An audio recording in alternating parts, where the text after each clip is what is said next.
والسابقون الأولون من المهاجرين والأنصار والذين اتبعوهم بإحسان رضي الله عنهم ورضوا عنه.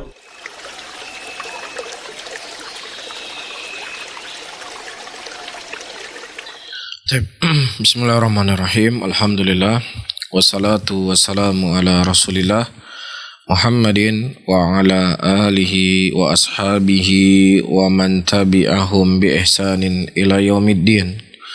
Saudara-saudaraku kaum muslimin dan kaum muslimat rahimani wa rahimakumullah. Alhamdulillah, Allah Subhanahu wa taala kembali mempertemukan kita di acara interaktif di sore hari ini. Mudah-mudahan pertemuan kita adalah pertemuan yang dicintai dan diridhoi oleh Allah Subhanahu wa taala. Dan kita akan lanjutkan kembali pembahasan kita, yaitu kiat-kiat agar bisa menjauhi dosa dan maksiat. Dan kita masih pada poin yang ketiga dari apa yang disebutkan oleh Al-Imam Ibnul Qayyim rahimahullahu ta'ala. Di antara hal yang paling sangat membantu seseorang untuk bisa meninggalkan dosa adalah mengingat akan besarnya nikmat Allah dan kebaikan Allah kepada kita. Ya.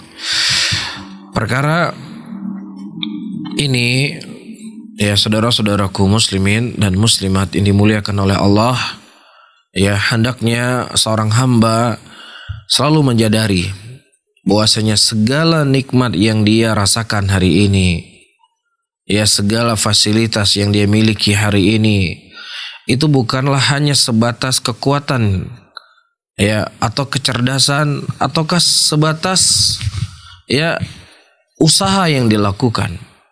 Tetapi itu semuanya tidak terlepas daripada rezeki yang Allah Subhanahu wa taala berikan kepada kita.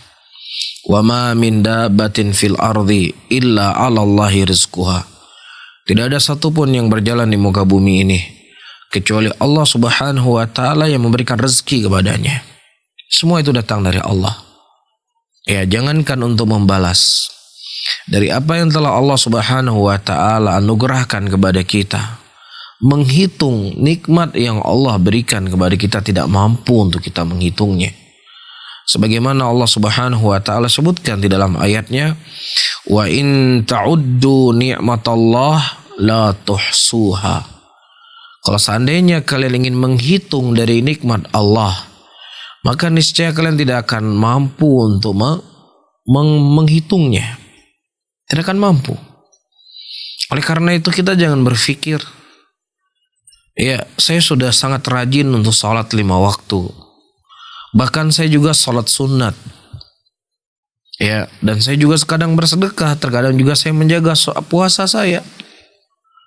Ya, kenapa ketika saya berdoa kepada Allah, Allah belum mengabulkan doa saya?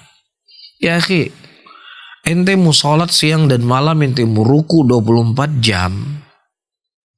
Ya, dari nikmat yang telah Allah berikan kepada ente, itu gak sanggup ente membalasnya, menghitung pun gak sanggup. Ya, jadi terkadang manusia itu lupa ketika dia meminta sesuatu kepada Allah Rabbul Alamin, Allah belum memberikan apa yang dia minta. Ya, dia lupa dari sekian banyak nikmat yang telah Allah berikan kepadanya siang dan malam. Ya, ini menunjukkan kurangnya ya pengetahuan kita akan nikmat yang besar ini. Maka dari itu waspadalah, jangan sampai ia menukar nikmat yang Allah Subhanahu wa taala berikan kepadanya dengan keburukan, dengan dosa dan maksiat yang dilakukan. Sebagaimana yang telah kita nukilkan ucapan Al-Imam Ibnul Qayyim rahimahullah, turun malaikat diperintahkan oleh Allah untuk memberikan rezeki kepada kita. Ya, kemudian ada malaikat yang lain justru mengangkat amalan kejelekan kita ke hadapan Allah Rabbul Alamin. Jangan sampai. Ya, tetapi nikmat yang Allah Subhanahu wa taala berikan kepada kita, justru di situ kita menggunakan akal kita Apakah pantas kepada Allah yang telah memberikan kepada saya nikmat siang dan malam yang kemudian saya durhakai Allah, kemudian saya bermaksiat kepadanya, kepada manusia saja yang dia selalu membantu saya, selalu memberikan kemudian kepada kehidupan saya tidak mau untuk berkhianat kepadanya. Maka tentunya kepada Allah Rabbul Alamin lebih pantas untuk kita tidak berkhianat kepadanya dengan kita berbuat dosa dan maksiat. Disinilah menunjukkan kecerdasan seseorang manusia. Disitulah menunjukkan kepintaran seorang manusia ketika dia mampu untuk menggunakan nikmat yang Allah berikan kepadanya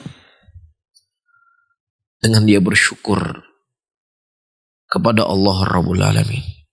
Anda jangan mengaku sebagai pakar ini, pakar itu.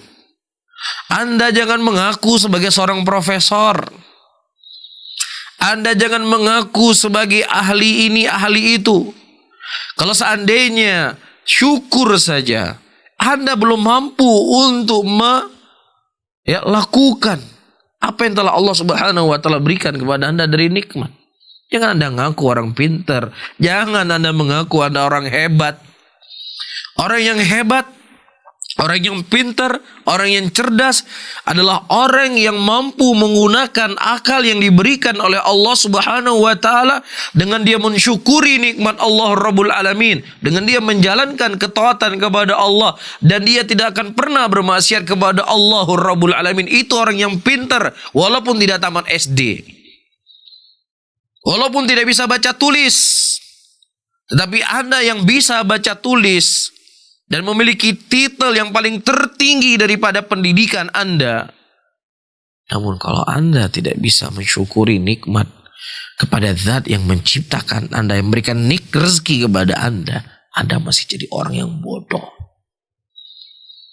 Anda masih menjadi orang yang dungu.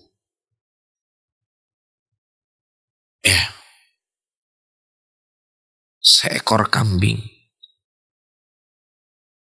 ataukah binatang apapun yang gak punya akal, dia selalu akan tunduk kepada orang yang memeliharanya. Anjing, binatang yang najis, air liurnya yang kita tidak boleh memelihara di rumah kita. Namun di sana ada hal-hal yang mana seekor anjing ketika diajarkan, disebut dengan kalbul muallam, diajarkan. Nah kemudian ketika pemilik anjing tersebut memerintahkan kepada si anjing tersebut berburu hewan, dia tahu bagaimana cara dia berburu. Dia tahu bisa bersyukur dengan tuan yang telah mendidik dia tadi. Ini anjing yang gak punya akal. Air liurnya najis. Dia mengikuti arahan Tuhan yang telah mendidiknya. Lah kita manusia diberikan akal oleh Allah, diberikan nikmat oleh Allah, tetapi kita kalah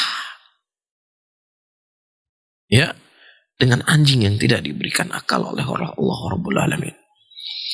Ini harus kita renungi, saudara-saudaraku. Akal yang Allah berikan kepada kita ini kita gunakan. Afala ta'kilun, kata Allah. Tidakkah engkau mau berakal? Kita berdoa dan memohon kepada Allah agar Allah Subhanahu wa taala menjadikan kita orang-orang yang cerdas. Menjadikan kita orang-orang yang tahu kedudukan kita seorang manusia yang selalu mendapatkan nikmat dari Allah Rabbul Alamin dengan cara kita mematuhi perintahnya dan menjauhi larangannya. Al-Imam Abdul Ghani Al-Maqdisi rahimahullah dalam kitabnya At-Tawwabin menuliskan kisah Ibrahim bin Adham. Bahwa ada seorang laki-laki menemuinya dan berkata, "Wahai Abu Ishaq, sesungguhnya aku ini orang yang melampaui batas terhadap diriku sendiri." Itu maksudnya dia bermaksiat kepada Allah Rabbul Alamin. "Maka terangkanlah kepadaku hal yang bisa menjadi penangkal dosa dan penyelamat hatiku." Itu yang dia tanya kepada Ibrahim ibnu Adham. Kemudian Ibrahim berkata kepadanya, jika engkau menerima 5 perkara, maka maksiat apapun tidak akan berpengaruh kepadamu, dan kenikmatan tidak akan pernah merusak dirimu. Ini merupakan nasihat yang sangat berharga untuk kita semuanya. Karena toh di lapangan kita mendapatkan kita semuanya bukan orang-orang yang pintar. Kita belum menjadi orang-orang yang cerdas, yang pintar untuk mensyukuri nikmat Allah dengan menjauhi larangannya dan mematuhi perintahnya. Kita masih banyak berbuat dosa. Kita masih banyak berbuat kemaksiatan. Kita masih banyak berbuat kezaliman. Kita masih malas untuk beribadah. Terkadang ibadah yang kita lakukan dicampuri dengan riya dan seterusnya. Oleh karena itu, ini nasihat bukan kepada pendengar semata, tapi juga nasihat ini untuk saya dan siapa yang ada di studio hari ini. Orang tersebut berkata, wahai Aba Ishaq, maksudnya Ibrahim bin Adham, ceritakanlah kepada kami apa 5 perkara tersebut. Kemudian Ibrahim berkata, adapun yang pertama, apabila engkau hendak bermaksiat kepada Allah Azza wa Jalla, maka jangan pernah engkau memakan rezeki darinya. Kemudian orang ini berkata, dari mana aku bisa makan? Sementara seluruh yang ada di bumi ini berasal daripada rezeki yang Allah Subhanahu wa Ta'ala berikan. Kemudian Ibrahim berkata lagi, duh, engkau ini, apakah pantas engkau memakan rezekinya sementara engkau bermaksiat kepadanya? Orang itu menjawab, tidak wahai Ibrahim, berikan kepadaku 2 perkara. Perkara yang kedua, sesuatu yang sangat masuk akal, sesuatu yang sangat masuk logika, yang sebagaimana telah saya singgung tadi di awal. Ya, kita akan malu sekali untuk menggunakan fasilitas orang yang telah kita khianati, yang telah kita fitnah dan lain sebagainya. Itu orang yang masih punya otak. Tapi orang yang otaknya sudah hilang, orang yang pemilik barang tersebut dicaci, dihina, dimaki, dia fitnah, dia maksiati, tapi fasilitasnya diikuti. Ini orang otaknya sudah hilang, rasa malunya udah nggak ada. Dan rasa malu, ya, seseorang yang dia bermaksiat kepada Allah Rabbul Alamin dalam keadaan dia menikmati rezeki yang diberikan oleh Allah, itu lebih parah, lebih hilang rasa malunya dibandingkan orang yang menikmati fasilitas orang yang dia maksiati tadi. Coba kita renung setengah menit saja sebelum saya lanjutkan. Coba kita pikirkan sejenak, kita renungi. Pantas enggak kita bermaksiat kepadanya? Ya, nah kalau seandainya ada rezeki yang datang yang bukan dari Allah, ya silahkan mungkin. Tapi itu sesuatu nggak mungkin. Karena nggak ada sesuatu apapun yang ada di muka bumi ini kecuali itu semua datang dari Allah Rabbul Alamin. Kemudian Ibrahim berkata, jika engkau hendak melakukan perbuatan maksiat, maka janganlah engkau berdiam sedikit pun di buminya Allah Subhanahu wa Ta'ala. Kalau kamu ingin berbuat dosa, ingin berbuat maksiat, ingin berbuat apapun yang kamu inginkan, cari tempat yang lainnya, jangan di bumi Allah. Ya, kamu beli tanah 10 meteran, situ silahkan ente bermaksiat. Cuma masalahnya ada enggak? Apa yang ada di langit dan di bumi ini bukan milik Allah, ada atau tidak? Enggak ada. 1 senti pun tanah yang ada di muka bumi ini, kecuali itu adalah milik Allah. Kita hanya numpang. Buktinya kita numpang di rumah kita hari ini bukan milik kita. Ketika kita mati, kita akan dipindahkan dari rumah kita. Itu bukan milik kita, kita numpang. Ya, kita pindah dari rumah kita. Ya. Dan kemudian juga rumah yang kita punya walaupun masih dipegang sama anak kita, sama keturunan kita, ketika datang kiamat, rumah itu akan hancur lebur. Siapa yang menghancurkan? Allah. Berarti kita semua ini semuanya menumpang ya di bumi yang dimiliki oleh Allah Rabbul Alamin.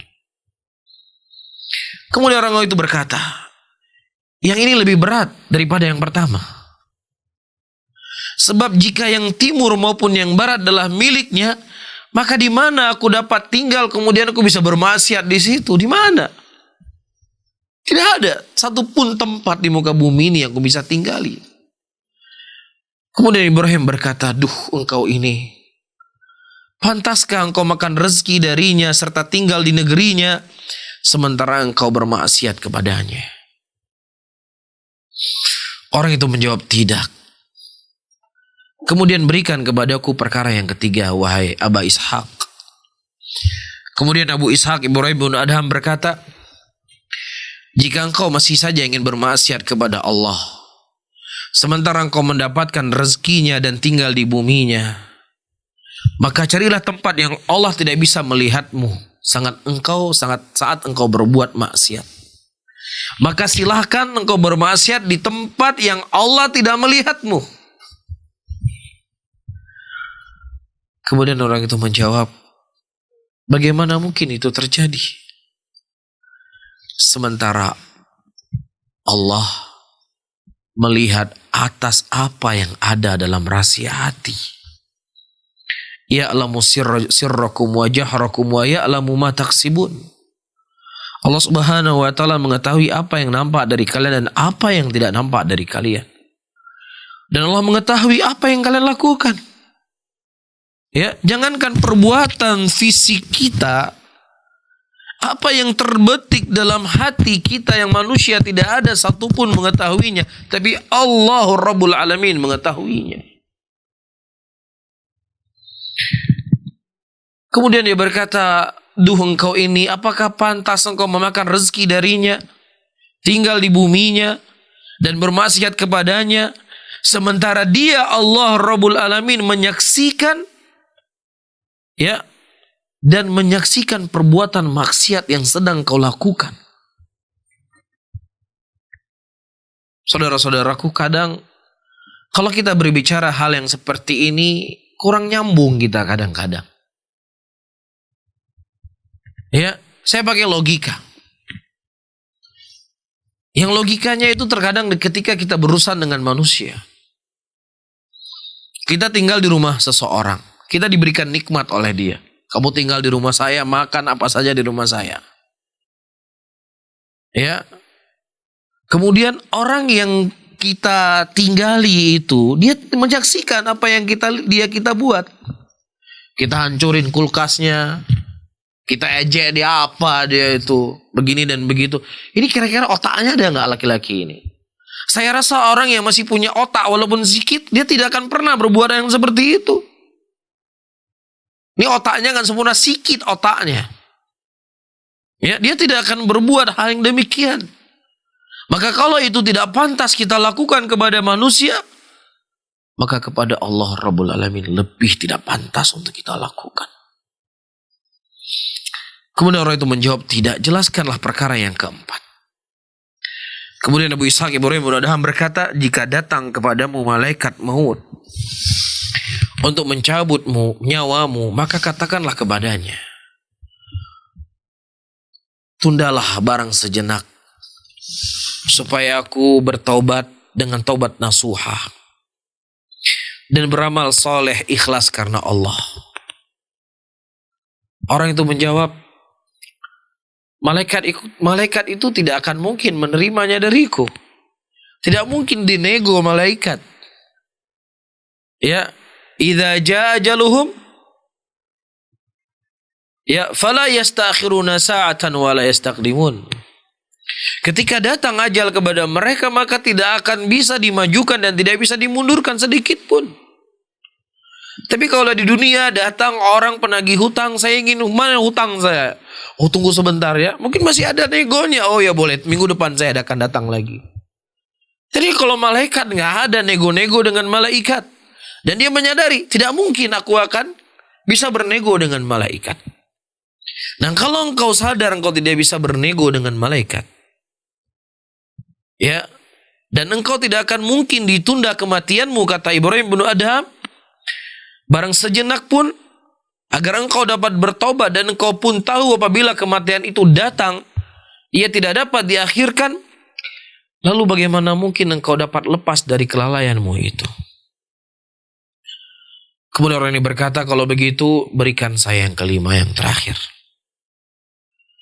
Kemudian Ibrahim ibnu Adham berkata, apabila datang para malaikat Zabaniyah, yaitu penunggu api neraka, pada hari kiamat untuk menyeretmu ke dalam neraka, maka janganlah pergi bersama mereka.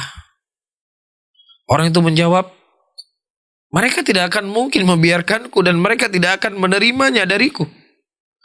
Jadi ketika malaikat Zabaniyah menyeret orang-orang yang akan dimasukkan ke dalam nerakanya Allah, malaikat, saya nggak mau kamu seret, saya nggak mau masuk dalam neraka, saya mau masuk dalam surga. Mampu nggak kamu mengucapkan itu kepada malaikat? Dia mengatakan tidak mampu. Ya, tidak ada yang berani melawan malaikatnya Allah Rabbul Alamin.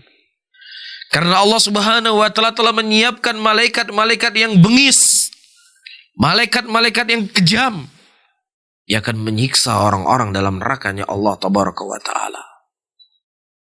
Alaiha malaikatun ghiladun shidad, la yasunallah ma'amarum wa yaf'aluna ma yu'marun.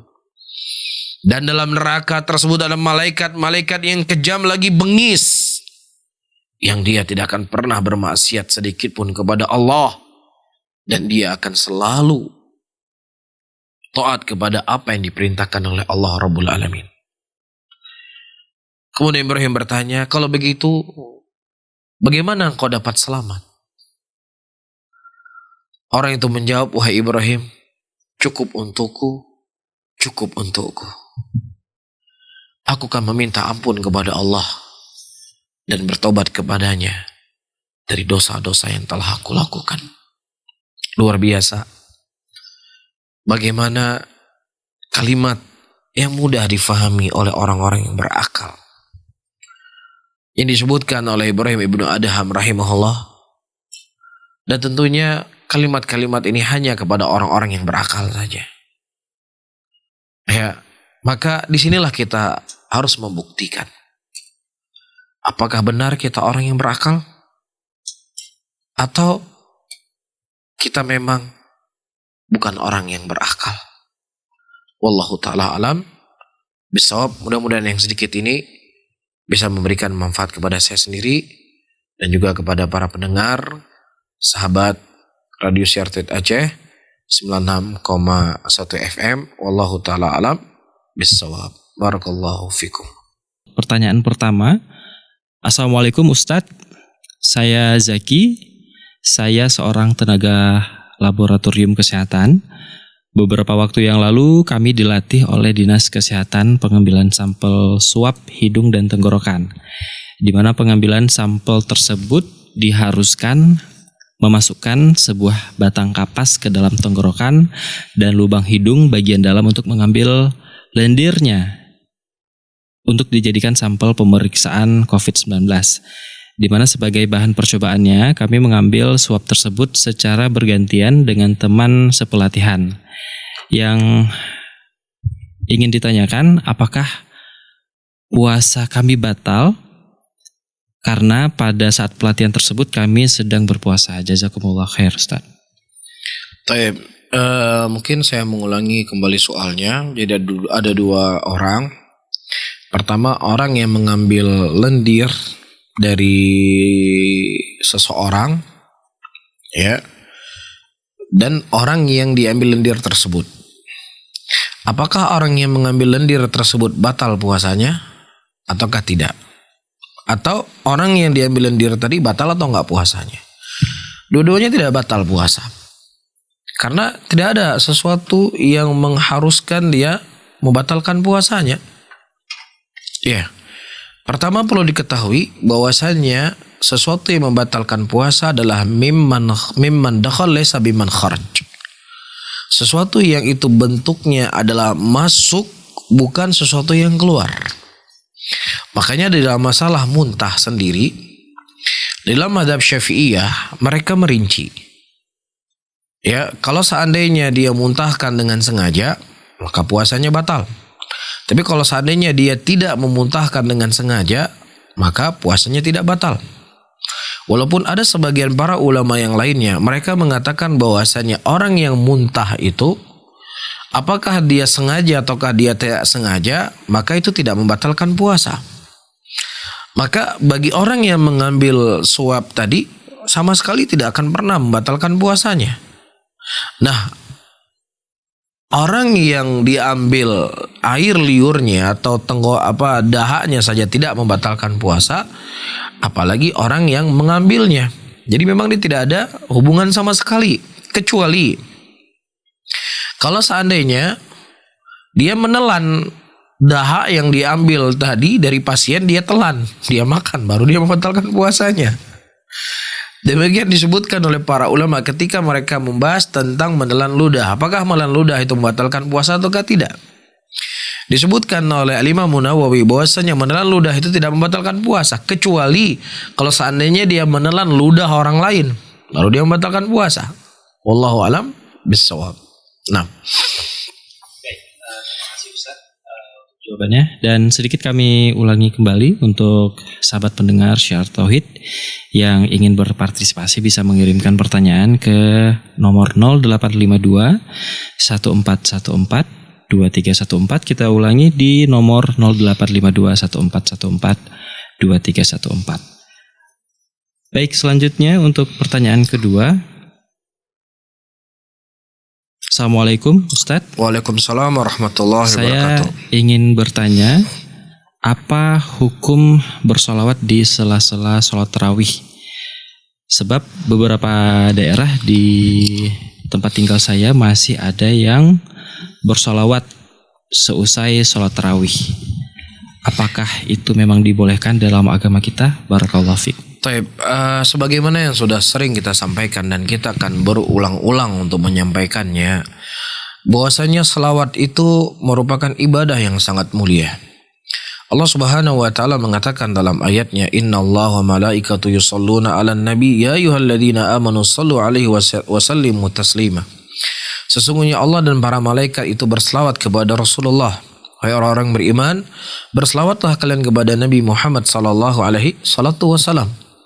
Maka Rasulullah sallallahu alaihi wasallam pernah beliau naik di atas mimbar dan beliau berkata, raghiba anf, raghiba anf, raghiba anf. Atau raghima anf, raghima anf, raghima anf, celaka, orang 3 kali. Siapa yang orang mereka didoakan oleh Rasulullah dengan kecelakaan, yaitu orang-orang yang mereka disebut nama Nabi Muhammad sallallahu alaihi wasallam, ya, dia tidak berselawat kepada Rasulullah. Jadi ini menunjukkan kepada kita tidak ada satupun khilaf di antara muslimin bahwasannya selawat itu merupakan ibadah dan sebagai bentuk cinta kita kepada Nabi kita Muhammad sallallahu alaihi wasallam. Ya, dan di antara waktu-waktu yang dimana dikhususkan untuk kita memperbanyak berselawat adalah malam Jumat dan hari Jumat. Ya, malam ini malam Jumat dan besok hari Jumat. Selain kita disyariat disunahkan untuk membaca surat Al-Kahfi, juga kita disunahkan untuk memperbanyak berselawat kepada Nabi kita sallallahu alaihi wasallam. Ya, bukan berarti hanya di hari Jumat saja kita berselawat. Kapanpun kita berselawat kepada Nabi kita sallallahu alaihi wasallam sebagai tanda bukti kita cinta kepada beliau. Namun ketika di hari Jumat dan malam Jumat diperbanyak daripada waktu sebelumnya karena datang dalil yang khusus. Nah, sekarang bagaimana seseorang dia membaca selawat di antara sela-sela dia menunggu waktu tarawih, nggak ada masalah untuk dia berselawat di situ. Cuman yang menjadi masalah kalau seandainya dia mengatakan tempat yang paling afdol untuk kita berselawat adalah antara menunggu sholat tarawih kepada sholat tarawih yang selanjutnya. Iya, ini yang salah. Ketika dia mengatakan bahwasanya inilah waktu yang paling afdol untuk dia berselawat di sela-sela menunggu waktu sholat tarawih, itu membutuhkan dalil. Membutuhkan dalil yang khusus. Tetapi kalau seandainya dia ingin berselawat karena dia memang kebiasaan dia berselawat kepada Rasulullah SAW tanpa dia meyakini bahwasannya disunnahkan untuk kita berselawat di antara ini dan ini, maka ketika kita mengatakan sunnahnya di waktu ini, maka membutuhkan apa? Dalil yang khusus pula. Tapi kalau seandainya dia berselawat, dia membaca Quran, dia berzikir, nggak ada masalah. Tapi ketika dikatakan harus, nah ini yang jadi ya perkara yang dia harus mendatangkan dalil yang lainnya. Karena segala sesuatu itu pasti datang dalam pengkhususannya. Karena sedikit di sini saya ingin sampaikan, terkadang sebagian saudara-saudara kita muslimin, ketika kita menyampaikan hal-hal yang seperti ini, mereka kan selalu berkata, kan nggak ada dalil larangannya. Wahai saudaraku, coba kita membuka buku usul fikih yang ditulis oleh para ulama. Para ulama mengatakan bahwasannya asal daripada muamalah itu adalah halal. Ya, apapun yang ada di muka bumi ini silahkan Anda makan, silahkan Anda minum. Selama tidak datang dalil yang mengharamkannya. Nah, ketika datang dalil yang mengharamkannya, anjing haram dimakan, babi haram dimakan, binatang buas haram dimakan, stop, jangan dimakan. Iya. Begitu juga hewan yang diperintahkan untuk dibunuh, maka stop, jangan dimakan. Hewan yang dilarang untuk dibunuh, stop, jangan dimakan. Jelas di sini? Iya. Nah, begitu juga ya, saudara-saudaraku muslimin dan muslimat yang dimuliakan oleh Allah. Ya, sebaliknya, bukan begitu juga, sebaliknya bahasa yang benar. Sebaliknya dalam perkara ibadah, hukum asal daripada ibadah itu adalah terlarang. Hukum asalnya terlarang. Sampai datang kepada kita dalil yang kemudian membolehkan kita untuk beribadah. Iya, datang nggak dalil dari Al-Quran dan Sunnah sholat duhur 5 rakaat itu nggak boleh? Datang nggak dalilnya? Nggak boleh. Sampai botak kita mencari ayat Quran, jangan sholat duhur 5 rakaat. Nggak ada. Berarti kalau seandainya tidak datang dalil larangan tidak bolehnya sholat duhur 5 rakaat, berarti boleh dong kita sholat duhur 5 rakaat. Karena nggak ada dalil yang melarangnya. Boleh dong kita sholat subuh 1 rakaat saja karena nggak ada dalil yang melarang. Boleh dong kita sholat isya hanya 2 rakaat saja, nggak ada dalil yang melarang. Dalam ibadah nggak ditanya dalil ada yang melarang ataukah tidak. Dan ibadah itu tauqifiyah. Bagaimana datang dari Nabi kita SAW, itu yang kita ibadahi. Rasulullah sholat duhur 4 rakaat yang harus kita lakukan. Kecuali dalam keadaan safar boleh diringkas 2 rakaat. Nggak boleh kita melakukan lebih dari 4 rakaat dalam keadaan mukim. Apa dalilnya? Ya, dalilnya bahwasannya Rasulullah SAW mengerjakan demikian. Jadi kalau seandainya dalam perkara perintah, dalam masalah ibadah, ya orang berargumentasi karena tidak ada dalil, maka kacau agama ini. Maksudnya agama, amalan yang kita amalkan jadi kacau. Kan begitu? Iya, karena ya seperti yang akan saya sebutkan tadi.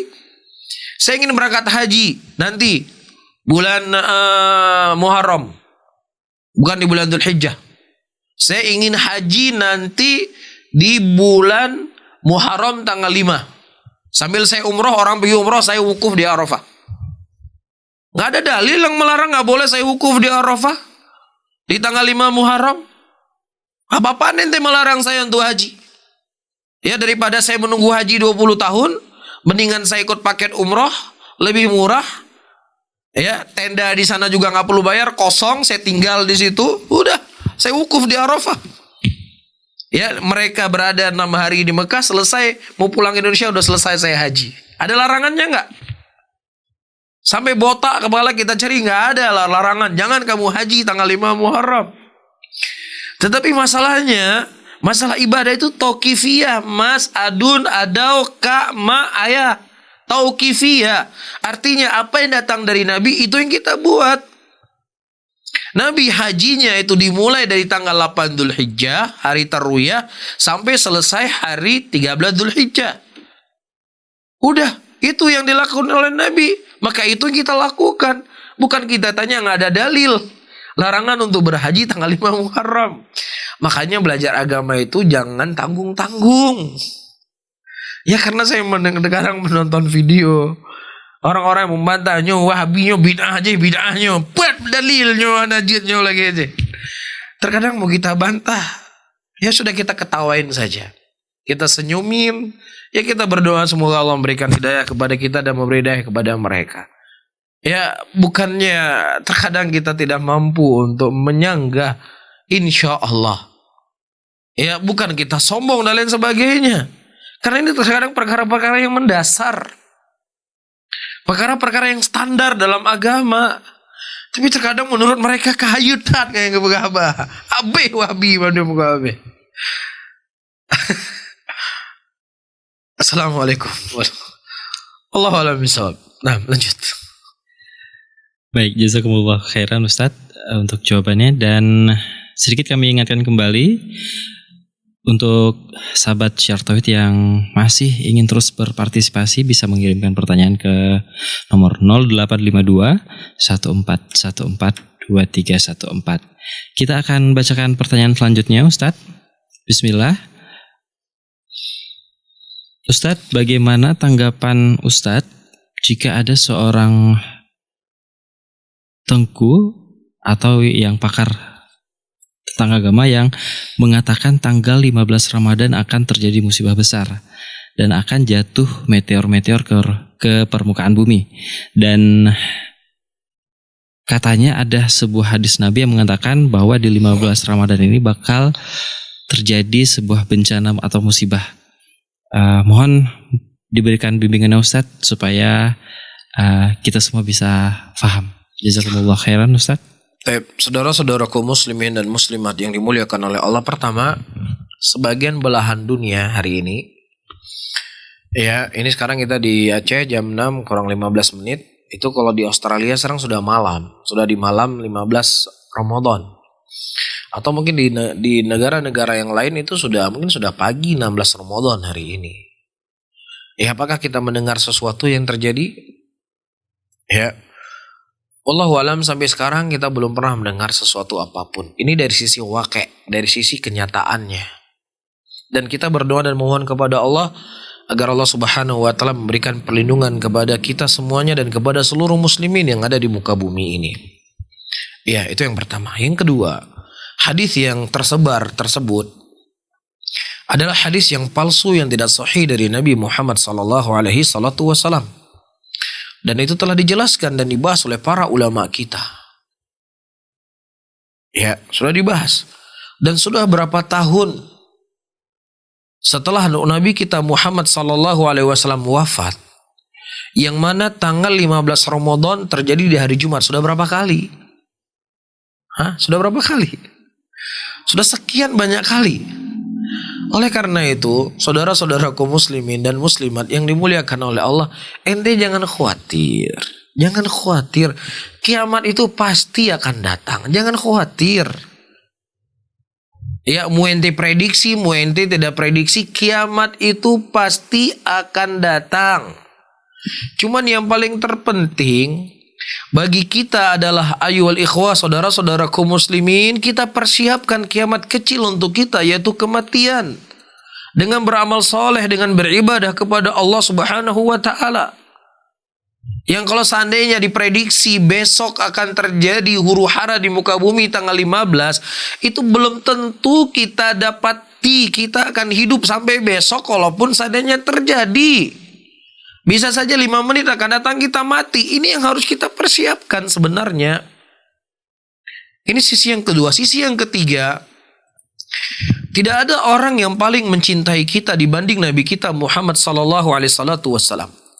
Apa saja yang akan bisa memberikan kebaikan kepada kita dunia dan akhirat kita, Nabi telah menjelaskan kepada kita sedetail-detailnya, sejelas-jelasnya, segamblang-gamblangnya. Tidak akan mungkin ditutup oleh Nabi SAW. Nah, sebagaimana disebutkan oleh Abdullah bin Amr bin As radhiyallahu taala anhu, di mana beliau berkata, "Ma min nabiyyin illa yadulu ummatahu ila khairin ma yalamulah, wa ma min nabiyyin illa hadzara ummatahu min syarrin ma yalamulah." Tidak ada seorang nabi pun kecuali nabi tersebut telah menunjuki kebaikan apa yang dibutuhkan oleh manusia, apa yang beliau telah ketahui. Dan juga tidak ada seorang nabi pun kecuali telah mengingatkan kepada mereka dari kejelekan apa yang diketahui. Ketika malaikat Jibril ditanya oleh Rasulullah SAW, "Mata sa'ah?" Kapan terjadinya kiamat? Apa kata Rasulullah? "Mal maslu anha bi alami manis sa'il." Tidaklah yang bertanya lebih tahu daripada yang ditanya. Iya. Nah, kalau seandainya perkara kapan terjadi kiamat, tanggal sekian, hari sekian, adalah sesuatu yang penting sekali untuk kita, yang dengannya akan menyelamatkan dunia dan akhirat kita, pasti Nabi SAW akan menjelaskan kepada kita secara mendetail. Begitu juga Allah Rabbul Alamin akan menjelaskan kepada kita secara mendetail. Tetapi Nabi kita SAW hanya memberikan isyarat begini, begini, begini, dan begini, dan begini. Udah, berhenti di situ. Ya, Nabi SAW telah mengatakan, halakal mutanatti'un. Celaka bagi orang-orang yang ingin mendalam-dalami sesuatu yang sebenarnya nggak perlu dia dalam-dalami di situ. Ya, coba dikaitkan ini kaitkan begini, ini begini, ini begini, ini begini, ini begini. Yang ada gila sendiri. Ini orang-orang seperti ini orang yang paling galau di muka bumi, mereka berdua nih mungkin sekarang. Ya, mereka berdua yang paling galau sekarang di muka bumi ini. Kenapa saya katakan dia paling galau? Ya pasti dia akan menginginkan tanggal 15 ini harus hancur bumi. Kita justru berdoa jangan sampai terjadi kepada saudara kita muslimin, agar itu dijauhkan oleh Allah Rabbul Alamin.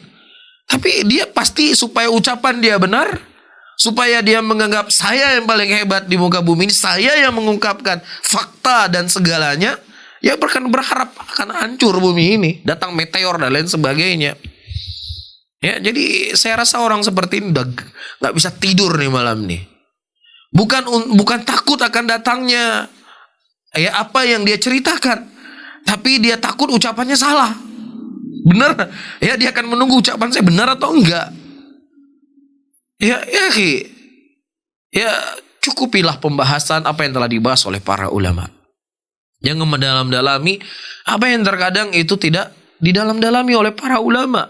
Para ulama Rasulullah SAW, orang yang memiliki ghirah, memiliki kecemburuan kepada umat, kepada agama ini dibanding seluruh manusia di muka bumi ini.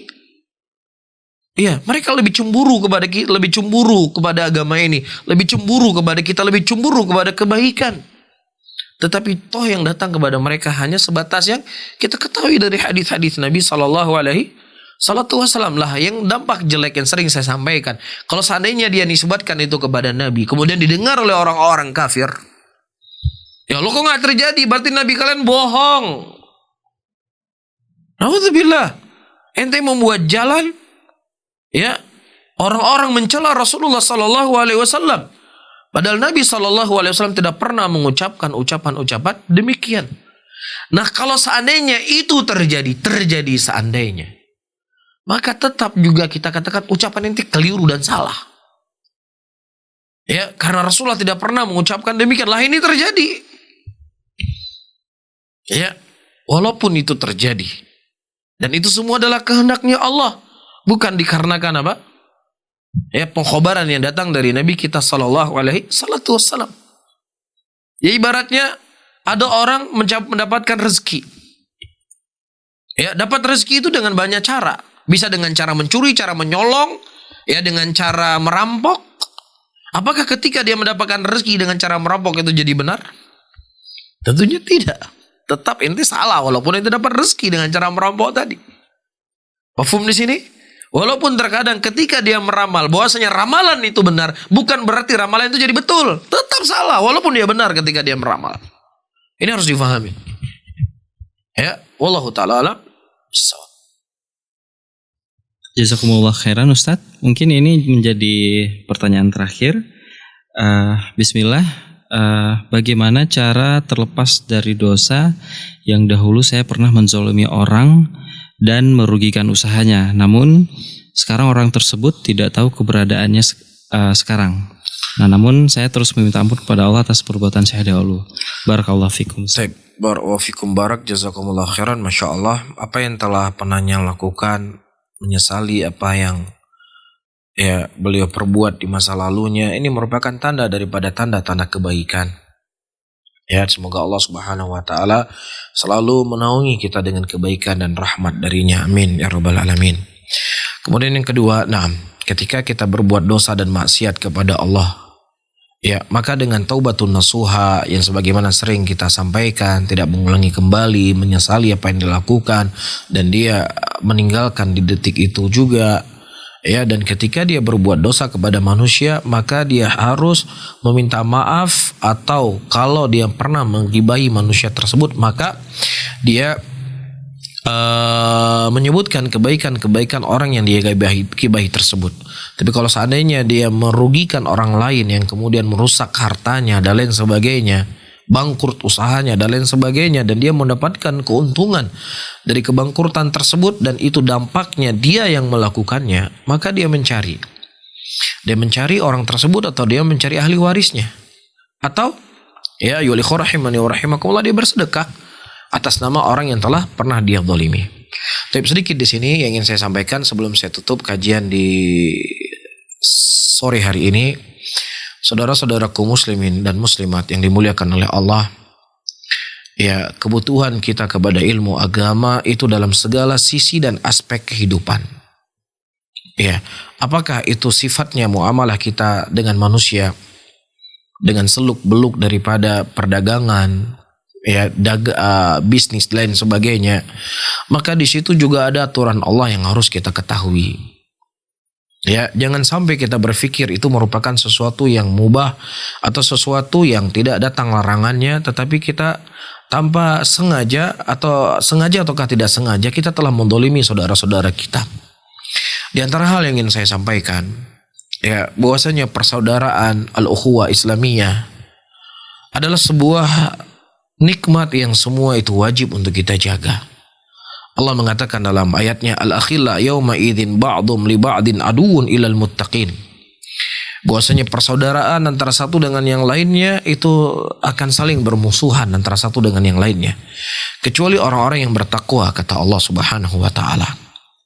Jadi apa yang kita miliki dari dunia ini, harta dan lain sebagainya, itu semua tidak ada yang akan kita bawa ke dalam kubur kita. Tidak akan kita bawa ke yaumul kiamah kelak.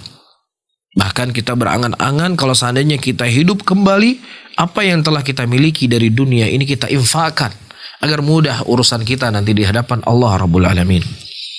Tetapi akan abadi, akan kekal dalam persaudaraan, ukhuwah yang dibangun di atas takwa, itu akan lebih memberikan kebaikan yang abadi untuk kita. Oleh karena itu, saudara-saudaraku muslimin, saya menasihati saya sendiri dan kita semuanya, jangan sampai untuk keuntungan dunia sedikit kita mengorbankan dari persaudaraan yang sangat besar harganya ini. Di dalam kita berniaga, dalam kita mencari rezeki, ada satu pembahasan fikih yang dibahas oleh para ulama, yaitu tentang penetapan harga barang. Apakah boleh seseorang menjual harga barang di bawah harga pasar?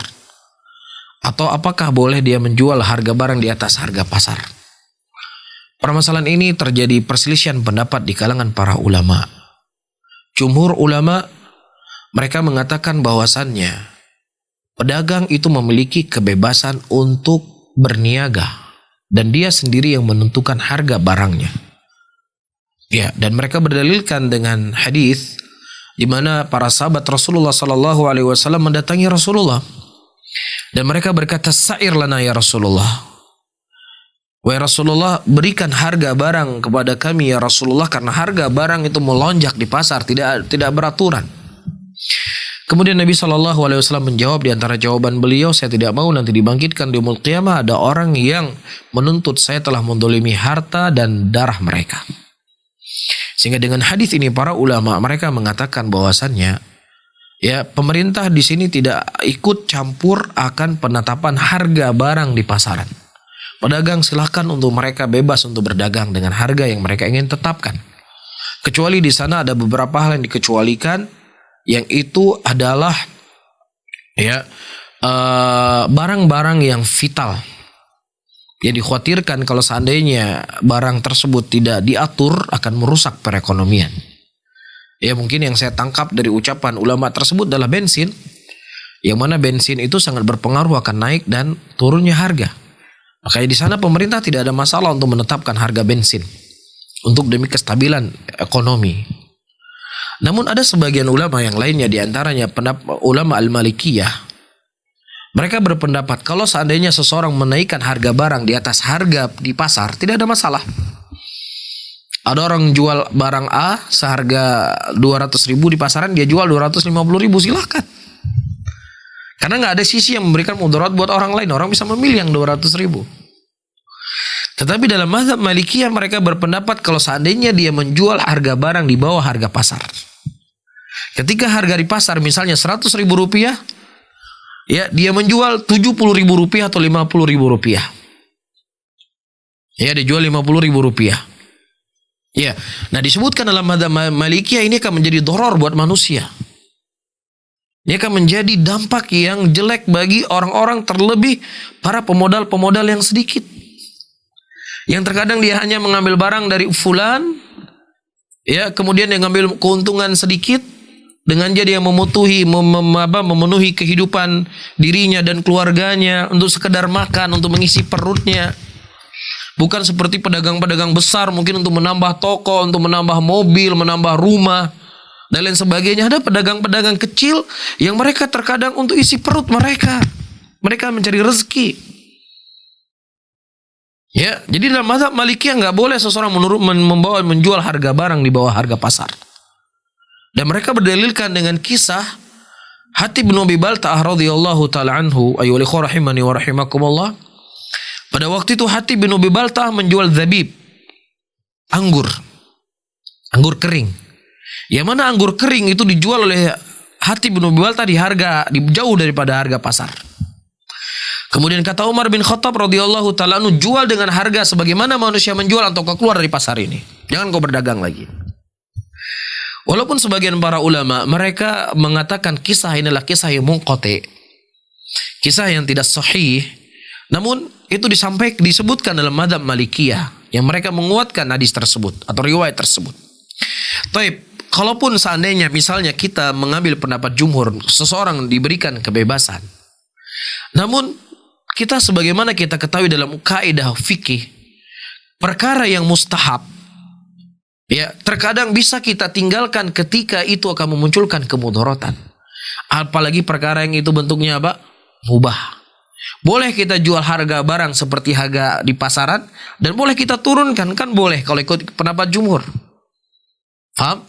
Nah, perkara yang mustahab saja saya ulangi, boleh kita tinggalkan ketika akan menjadi mudarat, apalagi perkara yang mubah kalau kita ikut pendapat jumhur ulama.